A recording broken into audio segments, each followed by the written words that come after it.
백신 접종자가 갑자기 늘어나면서 코로나19가 잡히는가 싶었습니다.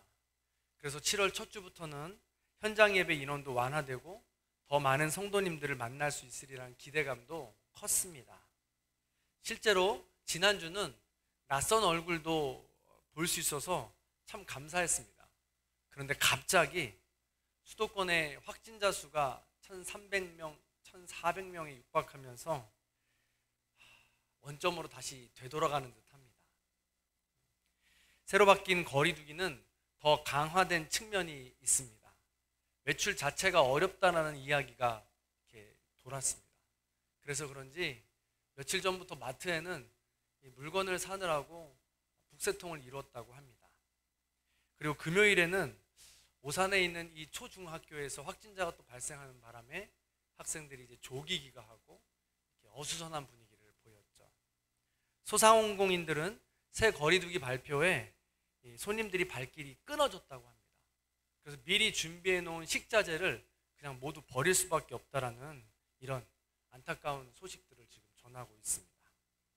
끝났는가 싶었는데 다시 유행하고 있습니다. 오늘부터 그래서 우리는 모든 예배를 비대면으로 전환합니다. 우리 성도님들의 건강과 안전이 중요하기 때문에 이런 조치를 내렸습니다. 따로 또 같이 영상으로 예배를 잘 드려주시기를 부탁드립니다. 이런 것을 보면 우리 삶에는 문제 혹은 고난이 항상 있는 것 같습니다. 늘 우리 곁에 존재하는 듯합니다. 여러 가지 다른 모습으로 우리를 뜻하지 않은 어려움으로 계속해서 몰고 갑니다. 코로나도 그 중에 하나인 것이죠. 가령 현대시대에 대두되는 신종 고난도 있습니다. 여러 가지 모습으로 우리에게 다가오죠. 바로 층간 소음입니다. 우리나라의 아파트 건축 방식은 벽식 구조로 되어 있다고 합니다. 건축비를 줄이기 위해서 벽 자체를 기둥으로 삼아서 켜켜이 층을 올리면 층고를 조금 더 낮출 수 있고 한 층을 더 만들 수 있다고 합니다. 그러다 보니 소음을 아무리 줄인다고 해도 위층에서 발생하는 소음은 벽 자체를 타고 그냥 고스란히 내려온다는 것이죠. 그래서 막을 방법이 없다는 것입니다. 이것은 극심한 스트레스가 되고 서로에게 분노로 표출됩니다. 그러다가 참지 못하고 결국 살인까지 하게 되는 일이 심심치 않게 보도되고 있는 것입니다. 올해 1월 기준 서울시 콜센터 내지는 온라인에 접수된 이 민원건을 살펴보면 총 1,122건이라고 합니다. 작년 동기간의 대비를 살펴보면 무려 50%가 더 증가한 수치라고 합니다. 그러니까 코로나 때문에 집안에 머물고 있던 사람들이 많아서 오히려 이런 민원이 더 많이 발생하게 됐다는 것이죠. 모두가 가해자요, 피해자로서 후유증은 말할 수 없을 만큼 크다는 것입니다. 또 다른 고난, 문제가 있죠. 그건 뭐냐면 보복 운전입니다. 멀쩡하다가도 누군가 앞지르기로 끼어든다면 괜히 화가 나서 그 경적을 울리고 위협하면서 앞지르기를 서로 합니다. 고속도로에서도 화를 참지 못하고 멈추게 한 사건도 많습니다. 그래서 실제로 많은 사람들이 목숨을 잃은 경우도 있습니다. 해마다 증가하는데 2017년도에는 4,431건이었고요. 2019년도에는 5,537건으로 증가하면서 3년 새에 14,385건이나 된다고 합니다. 그런데 이 중에서 법으로 기소된 사건만 무려 6,546건으로 45% 이상이 지금 기소되었다고 합니다. 그러니까 많은 사람들이 지금 이 보복 운전으로 인해서 법정 싸움까지 하고 있고 아픔을 갖고 있게 된다는 것이죠. 모두가 가해자요, 피해자로서 후유증은 말할 수 없을 만큼 크다라는 것입니다. 그렇다면 성도님, 층간소음을 해결하기 위해선 어떻게 해야 할까요? 이 문제를 해결하기 위해서 어떻게 해야 할까요? 아파트 건축 방법을 지금부터 손 봐야 될까요? 또 다른 문제, 보복 운전을 해결하기 위해서는 어떻게 해야 할까요? 도로 제한 속도를 50km로 지금 우리가 제한하고 있는데 그뿐만 아니라 자동차 제한 속도도 50km로 줄여야 할까요? 이 문제를 해결하려면 어떻게 해야 된단 말입니까? 이처럼 우리 일상에는 우리가 알게 모르게 문제로 고난으로 다가오는 일들이 참 많이 있습니다. 그렇다면 그 모든 문제들을 어떻게 해결해 나가야 할까요? 시대가 다르고 상황이 다르던 이 바울의 시대에도 다르던 것은 아닙니다. 그 바울이 살던 시대에도 데살로니가에도 그런 문제는 산적해 있었습니다. 고난은 사라지지 않습니다. 자, 3절과 4절을 보시기 바랍니다. 3절과 4절입니다. 함께 읽어볼까요? 시작.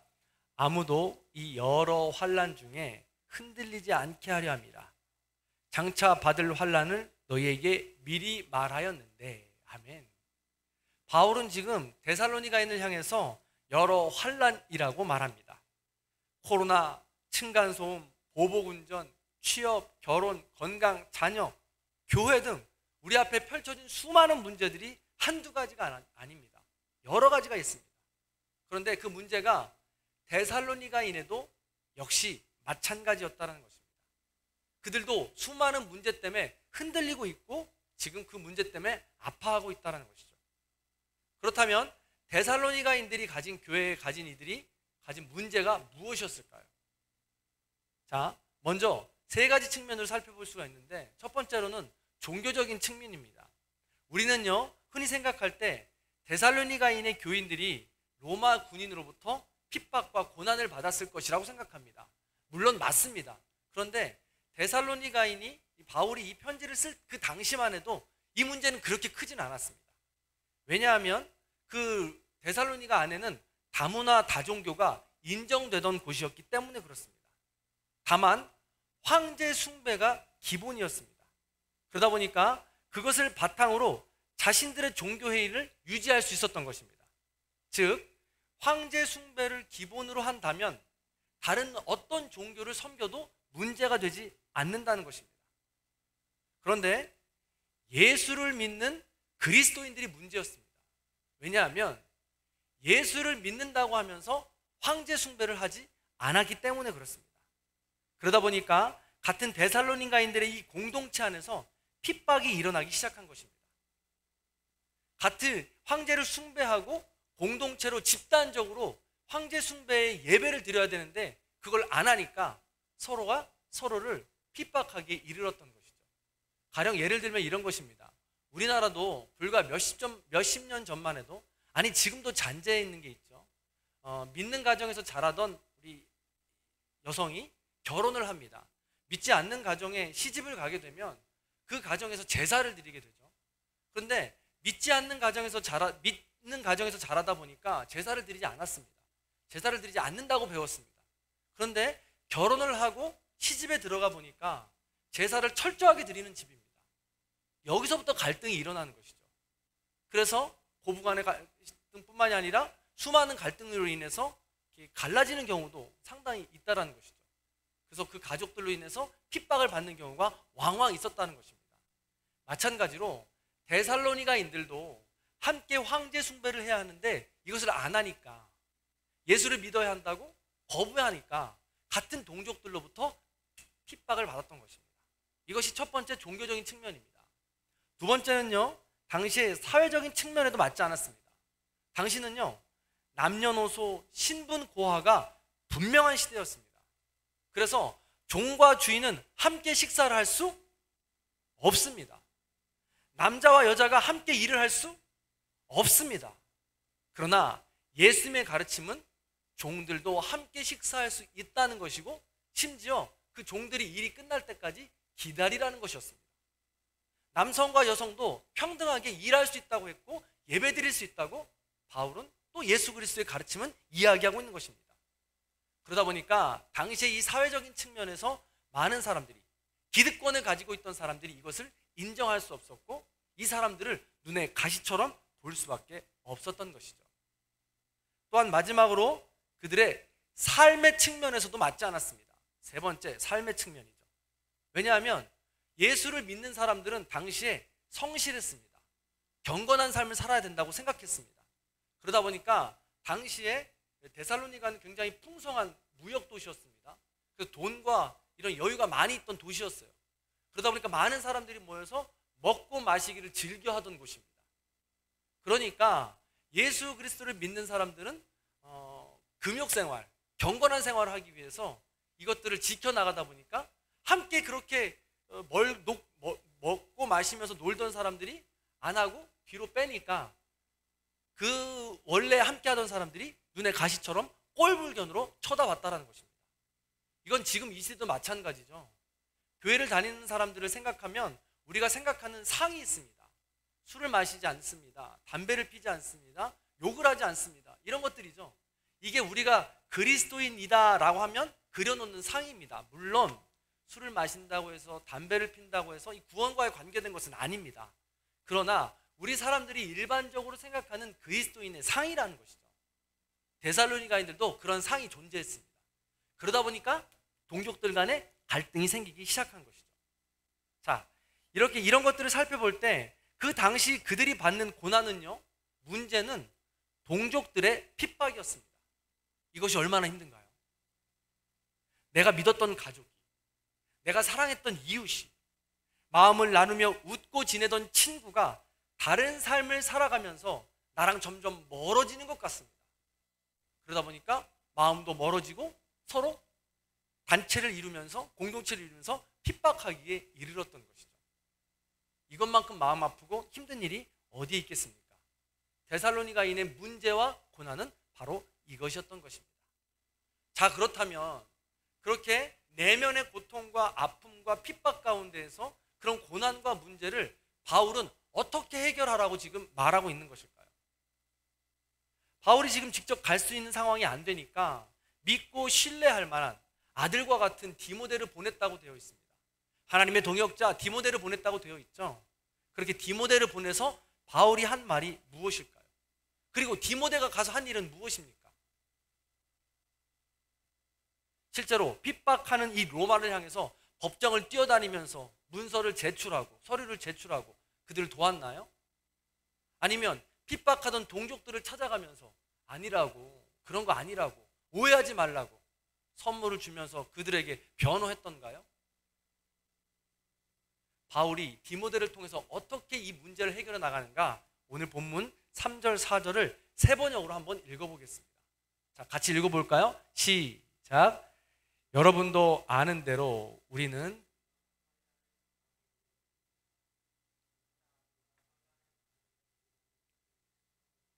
미리 말하였습니다.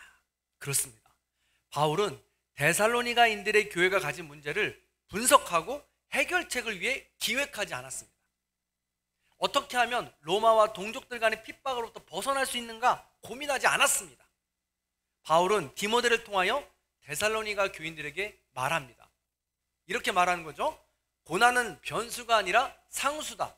고난은 당연하다. 이렇게 말입니다. 자, 또 저를 따라해 보시겠습니다. 고난은 변수가 아니라 상수다. 고난은 당연하다. 그렇습니다. 데살로니가인들이 기다리고 기다리던 바울의 일행이 왔는데 결국 하는 말이 뭐냐면, 야, 고난은 당연한 거야. 내가 그 전에 미리 말했잖아. 우리에게 닥치는 고난은 당연한 거야 라고 이야기합니다. 그리고 심지어는 그 고난이 너네만 당하는 것이 아니야, 우리가 당하는 거야 라고 하면서 우리로 그 고난을 확장시키고 있습니다. 그렇습니다. 이 말을 들었을 때 데살로니가인들의 마음은 어땠을까요? 뭔가 기가 막힌 해결책을 줄 줄 알았는데 네가 당하는 고난은 당연한 거야 라고 이야기하는 이 말을 들었을 때 마음이 어땠겠느냐는 것입니다. 그런데 생각해보면 정말 이 디모데의 말이, 바울의 말이 당연하다는 것을 우리는 알 수 있습니다. 우리의 삶을 돌아보시기 바랍니다. 고난이 없었던 적이 있으신가요? 바울은 고난을 인정해야 된다고 말하는 것입니다. 당연하다는 것입니다. 우리는 흔히 이 땅을 살아가면서 고난을 없앨 수 있을 것이라고 착각합니다. 고난이 내 삶을 떠나갈 것이라고 착각합니다. 그런데 그것은 말 그대로 착각입니다. 예를 들면 첫 번째로 내가 능력만 갖춘다면 고난은 없어질 거야 라고 생각합니다. 그래서 열심히 능력을 갖추려고 합니다. 능력만 갖춘다면 괜찮다고 생각해서 정말 평탄하고 순탄한 삶이 계속 탄탄대로로 이어질 거라고 생각해서 능력을 갖추기를 애쓰고 수고합니다. 물론 필요합니다. 그러나 완전한 해결책은 안 된다는 것이죠. 능력을 갖추기 위해서 좋은 대학 들어가기 위해서 우리가 얼마나 많이 공부를 합니까? 얼마나 열심히 공부를 해요. 그리고 또 그 능력을 갖추기 위해서 얼마나 많은 자격증을 땁니까? 그 자격증을 따서 그 일 가지고 나의 가게를 좀 넓히고 나의 이 경제적을 좀 넓히는 일에 얼마나 애쓰고 수고합니까? 그런데 그 자격증을 갖춘다고 해서 좋은 대학에 들어간다고 해서 우리 앞에 펼쳐진 모든 고난이 끝이 아니라는 거예요. 그 능력이 또 다른 능력을 요하고 그 능력으로 인해서 또 다른 문제를 항상 만나게 된다는 것입니다. 또한 두 번째로 이 문제만 해결된다면 이라는 착각입니다. 이 문제만 해결된다면 이것도 착각입니다. 우리는 고난 앞에서 이 문제만 해결된다면 괜찮다고 생각합니다. 어렸을 때부터 그렇게 훈련받았습니다. 이 시험만 합격하면 좋은 것을 얻을 수 있어. 너 엄마 아빠 말 이렇게 잘 들어주면 정말 잘 될 수 있어 라고 훈련이 되어져 있습니다. 그런데 정말 그렇던가요? 방금 전에 말씀드린 대로 열심히 공부해서 대학에 들어갑니다. 대학에 들어가서 모든 고난이 끝날 거라고 생각해요. 그런데 1년 공부하면 정말 눈치 빠른 친구들은 1년이 아니고 반학기만 공부하더라도 눈치 빠른 친구들은 그때부터 취업을 준비합니다. 그래서 대학 4년 내내, 3년 내내, 2년 내내 취업을 준비하면서 공부한다는 것이죠. 그 취업, 그 문제만 해결된다면 하고 말입니다. 그런데 그 취업이 해결되면 어떻습니까? 그 취업의 문제만 해결된다면 그 다음에 문제가 기다리죠. 결혼의 문제입니다. 내가 좋은 반려자를 만나서 결혼만 한다면, 내가 가정을 이룬다면 그 모든 어려움은 해결될 거야 라고 해서 생각합니다. 그런데 그렇게 결혼하면 또 어떤가요? 어떤 문제가 기다리고 있을까요? 자녀만 낳는다면, 내가 아이만 잘 갖게 된다면 이 모든 문제, 아름다운 가정, 완벽한 가정을 이룰 수 있을 거야 라고 생각합니다. 그럼 자녀를 얻는다면 어떻게 될까요? 그 문제가 끝날까요? 아닙니다. 이제 그 자녀가 대학 가야죠. 그 자녀가 대학 가면 끝나나요? 아닙니다. 그 자녀가 취업해야죠. 그 자녀가 취업하면 끝날까요? 아니죠. 어른들 항상 이야기하시잖아요. 내 자녀가 결혼해야 드디어 내 할 일이 다 했다 하고 마치는 거 아닙니까? 근데 예전엔 그랬어요. 근데 요즘엔 하나의 문제가 더 남았죠. 결혼시킨 다음에 그 손주를 봐야 돼요. 그 문제가 끝이 나지 않습니다. 그 문제만 바라보고 하나하나 걸어가다 보니까 벌써 여기까지 온 거예요. 그러니 고난은 변수가 아니라 상수입니다. 고난은 당연한 것입니다. 우리 삶에 늘 함께 있는 것이죠. 자, 그렇다면 바울은 변수가 아니라 상수다, 당연하다 이야기하면서 거기서 끝냈을까요? 바울은 이 고난의 문제를 어떻게 직면했을까요? 자, 5절인데요. 5절 말씀을 같이 한번 읽어보도록 하겠습니다. 5절 읽습니다. 시작. 이러므로 나도 참다 못하여 너희 믿음을 알기 위하여 그를 보내었노니. 아멘. 그렇습니다. 디모데를 보내서 알아보려고 한 것은 바로 그들의 믿음이었습니다. 상수요, 당연한 고난을 어떻게 대하고 있는가, 그들의 마음을 알아보기 위해 보냈다고 했습니다. 마음과 믿음은 과정입니다. 로마서에 보면요, 사람이 마음으로 믿어 의에 이르고 입으로 믿어 시인하여 구원을 이룬다라고 되어 있습니다. 또한 마음과 믿음은 같은 선상에 있는 것이고요, 잠언에서도 이야기합니다. 무릇 지킬 만한 것 중에 내 마음을 지키라고 말합니다. 즉 고난과 이 문제는 변수가 아니라 상수요, 당연한 것으로 항상 오는 것인데, 문제는 우리 마음이라는 거예요. 우리 믿음이라는 것입니다. 그래서 그것을 이겨나갈 수 있는 본질은 마음과 믿음에 있다라고 지금 이야기하고 있는 것입니다. 우리에게 잘 알려진 믿음의 조상 아브라함을 생각해 보시기 바랍니다. 아브라함은요, 본토 친척 아비의 집을 떠났다고 했습니다. 아브라함의 아버지는요, 데라였는데 우상을 만드는 사람이었습니다. 갈대아 우르 하란이라는 도시에서 살았어요. 모든 것이 풍족하고 만족하게 여겨졌던 도시였습니다. 하나님께서는 아버지 데라 때부터 그곳을 떠나라고 이야기했습니다. 그런데 아버지는 떠나지 못했죠. 그런데 이 믿음, 이 하나님의 명령을 아브라함이 받고 아브라함은 떠난 것입니다. 새로운 곳으로 떠날 때 아브라함에게 닥쳐진 문제와 고난이 무엇이었을까요? 새로운 곳을 향한 두려움이 있었을 것입니다. 물질과 부모의 그늘이 사라진다는 불안함도 있었을 것입니다. 그리고 아브라함 왜 너만 이렇게 유별나게 굴어? 라면서 이 다른 가족들의 손가락질도 있었을 것입니다. 그러나 그 모든 문제와 고난, 그 두려움 앞에서 아브라함은 믿음을 선택했습니다. 하나님께서 말씀하셨습니다. 내가 너를 선택하여 큰 민족을 이루게 할 것이다. 하늘의 별처럼 바다의 모래처럼 너를 충만하게 할 것이다. 너를 축복하는 자를 축복하고 너를 저주하는 자를 저주할 것이다. 라고 아브라함에게 믿음의 약속을 내려주십니다. 아브라함은 그 약속의 말씀을 붙잡고 믿음으로 한 걸음 나아간 것입니다. 문제와 고난을 뛰어넘어선 것입니다. 그렇게 떠난 후에 상수인 문제, 당연한 문제가 사라졌을까요? 아니잖아요. 다 아시지 않습니까? 지금까지 한 번도 경험해보지 못했던 기근을 만납니다. 어떻게 할지를 몰라서 다시 도시로 들어가죠. 도시로 들어가니까 그 기근의 문제는 해결되는 것 같은데 또 다른 문제가 기다리고 있죠. 내 아내를 잡아갈 것 같아요. 그리고 우리는 죽임을 당할 것 같습니다. 그래서 아내를 누이라고 속이게 됩니다. 이 어려운 고난을 하나님께서 건져주십니다. 그래서 롯과 함께 재산을 불려가면서 잘 살아가고 있는 것 같은데, 재산이 불어나면서 문제가 끝나는 것 같은데 롯과 아브라함의 이 자손들 그리고 이 종들이 다투기 시작하는 거 아니겠습니까? 이러다 보니까 문제는 끝이 나지 않아요. 그래서 서로 양보하면서 헤어집니다. 헤어지면 롯이랑 떠나면 이 다툼의 문제가 끝날 것이라고 생각했는데 이 롯의 가족들이 전쟁에 휘말려서 잡혀가게 되죠.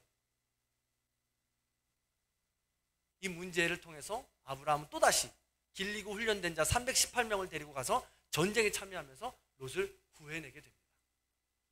이처럼 아브라함의 삶만 봐도 그 여정이 고난과 문제 투성이입니다. 그런데 그 순간순간을 무엇으로 이겨내나요? 믿음으로 이겨냅니다. 하나님을 향한 마음으로 이겨냅니다. 상수요 변함이 없이 당연한 그 고난과 문제를 그렇게 이겨나가고 있다는 것이죠. 사랑하는 성도 여러분, 이런 믿음이 어디에서부터 오는 것일까요? 나도 이런 믿음을 갖고 싶습니다 라고 하잖아요. 우리는. 그럼 이런 믿음은 어디에서 기초가 되는 것일까요? 자, 로마서 1장 16절에 이렇게 기록되어 있습니다. 같이 한번 읽어볼게요. 로마서 1장 16절입니다. 읽습니다. 시작. 내가 복음을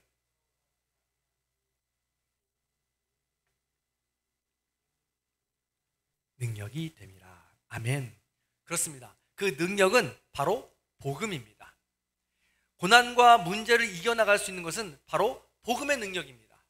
복음은 세 가지로 정리했었죠. 기억나시나요? 복음은 영생입니다. 복음은 사랑입니다. 복음은 공동체라고 했습니다. 그것이 우리 마음의 바탕이 된다면 믿음으로 세워지는 것입니다. 그리고 우리의 능력이 되는 것입니다. 그래서 우리는 문제와 고난을 이겨나갈 것입니다. 따라서 우리 앞에 펼쳐진 코로나, 층간소음, 보복운전, 물질의 어려움, 건강의 어려움, 자녀의 어려움, 직장의 어려움, 취업의 어려움, 결혼의 어려움, 이 모든 문제가 아니라 우리의 문제는 바로 이 복음의 능력, 믿음에 있다는 것입니다. 우리의 마음입니다. 우리의 믿음이 문제가 되는 것입니다. 그래서 우리의 마음과 믿음을 보살필 때, 복음의 능력으로 단단하게 세워져 갈 때 그 모든 고난과 문제는 사라지는 것입니다. 아니, 뛰어넘을 수 있게 되는 것입니다. 복음은 영생이라고 했습니다. 죽음의 문제를 해결해 주셨는데 그보다 큰 문제가 어디 있겠습니까? 복음은 사랑이라고 했습니다.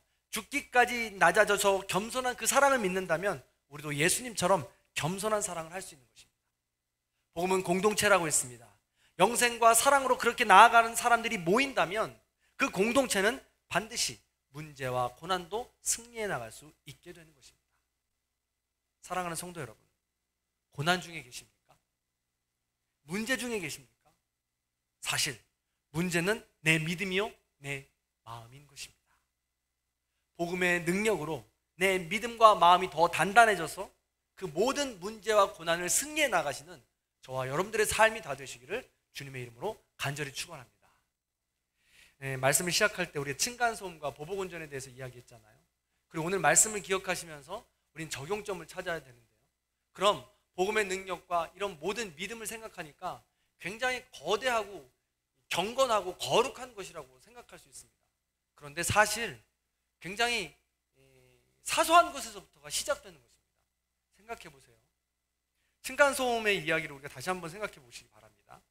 신생아를 둔 어느 집에서 이사를 오는데, 이사를 오면서 우리 아이가 집에서 계속해서 울어서 층간소음 때문에 다른 사람들이 힘들까 봐 주변의 여러 집들의 아파트에 이 떡을 돌립니다. 문고리에 떡을 걸어놓고 작은 편지를 써요. 우리 집에 신생아가 있습니다. 그래서 아이가 밤낮 울게 될 텐데 정말 죄송합니다. 우리 아이가 잘 자랄 수 있도록 신경 써주시고 또 관심을 가져주시면 진심으로 고맙겠습니다. 정말 죄송합니다 라고 편지를 써서 붙인 거예요. 그랬더니 이 떡과 편지를 받은 사람은요, 그 다음부터 이 아이의 울음소리가 거슬리지 않는다는 거예요. 문제는 마음인 거예요. 이런 관계가 없이, 배려가 없이, 사랑이 없이 그냥 무작정 아이의 울음소리가 들렸다면 이 아이의 울음소리가 날카롭게 들렸을 것이고 소음으로 들렸을 것입니다. 그런데 그 아이를 알고 들으니까, 그 아이를 함께 키운다며 생각하며 들으니까 이해할 수 있게 됐다는 것이죠. 보복운전도 마찬가지입니다. 우리가 운전을 할 때 마음이 급하고 또 힘들 때가 있습니다.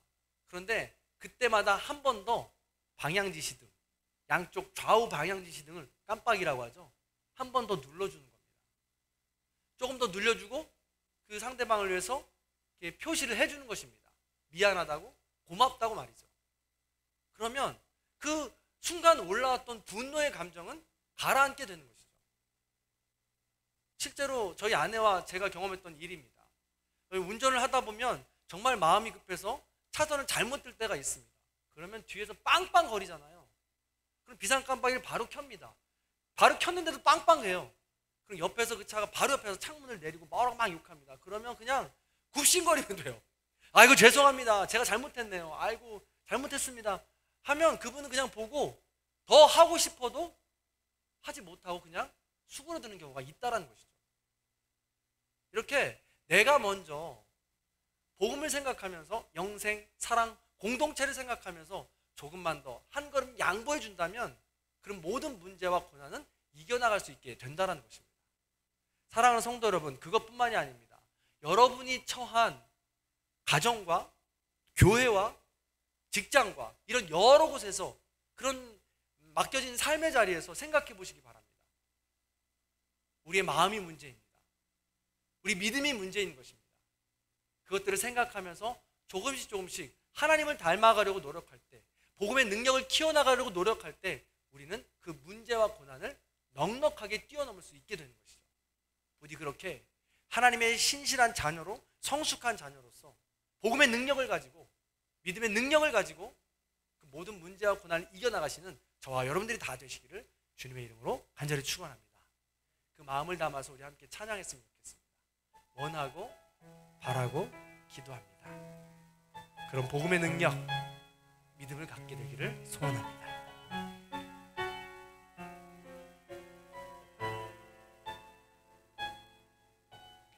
이 세상을 살아가는 동안에 나의 힘을 의지할 수 없으니 기도하고 낙심하지 말 것을 주께서 참 소망이 되심이라. 하나님의 꿈이 나의 비전이 되고 예수님의 성품이 나의 인격이 되고 성령님의 권능이 나의 능력이 되길 원하고 바랍니다. 바라고 기도합니다. 주의 길을 걸어가는 동안에 세상에 거들지할 수 없으니 감사하고 낙심하지 말 것은 주께서 참 기쁨이 되심이라. 하나님의 꿈이 나의 비전이 되고 예수님의 성품이 나의 인격이 되고 성령님의 권능이 나의 능력이 되길 원하고 바라고 기도합니다. 하나님의 꿈이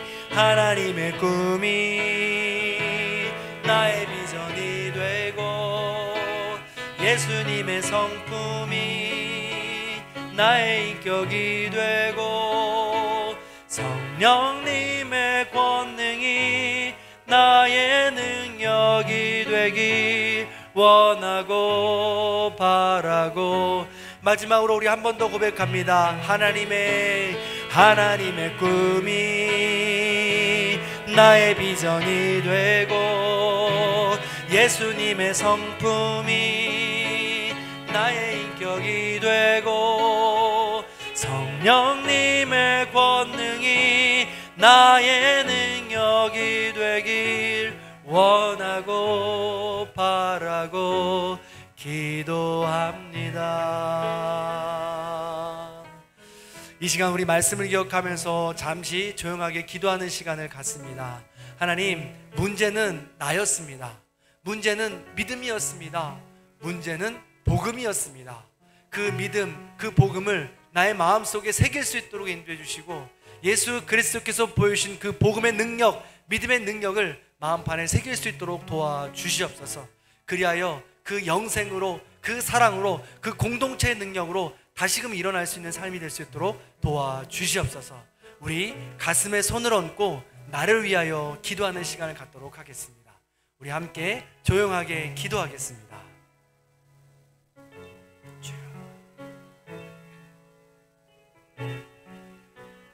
문제는 믿음입니다.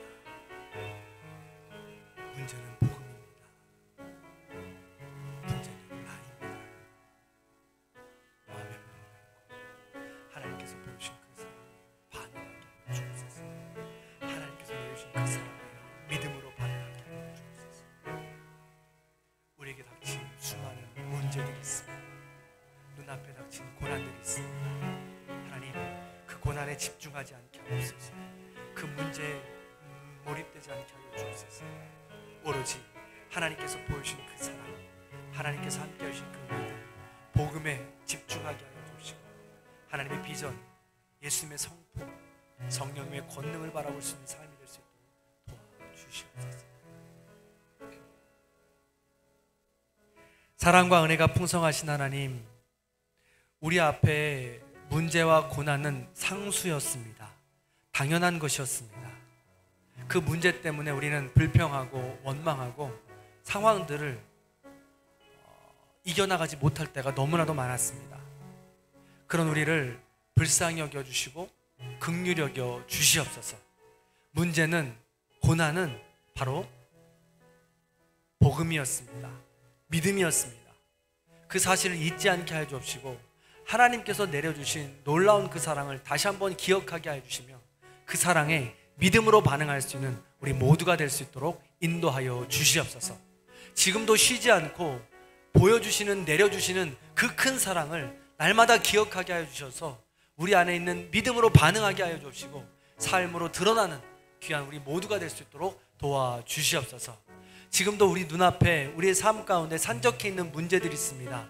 그 문제들에 매몰되지 않게 하여 주시고 그 문제 너머에 계신 하나님의 사랑을 바라보게 하여 주시옵소서. 하나님께서 내려주신 복음을 바라보게 하여 주시옵소서. 그래야 우리가 반응할 수 있도록 인도해 주시고 뛰어넘을 수 있도록 그 문제를 넉넉하게 이길 수 있는 하나님의 자녀가 될 수 있도록 인도하여 주시옵소서. 코로나19가 다시 확산되면서 우린 지금 어려움에 봉착해 있습니다. 이 어려움 가운데 우리 모든 성도님들 믿음 잃지 않게 하여 주옵시고, 그 마음 가운데 더 큰 믿음으로 하나님을 향할 수 있도록 인도해 주시고, 더 큰 사랑으로 복음으로 이번 시간들이 더 성장하고 성숙할 수 있는 시간들이 될 수 있도록 인도하여 주시옵소서. 그렇게 우리의 믿음을 바라보며 원하고 바라고 기도할 수 있는 우리 모든 성도님들이 될 수 있도록 인도하여 주시옵소서. 감사드리며 우리를 구원하신 예수 그리스도의 이름으로 간절히 기도하옵나이다.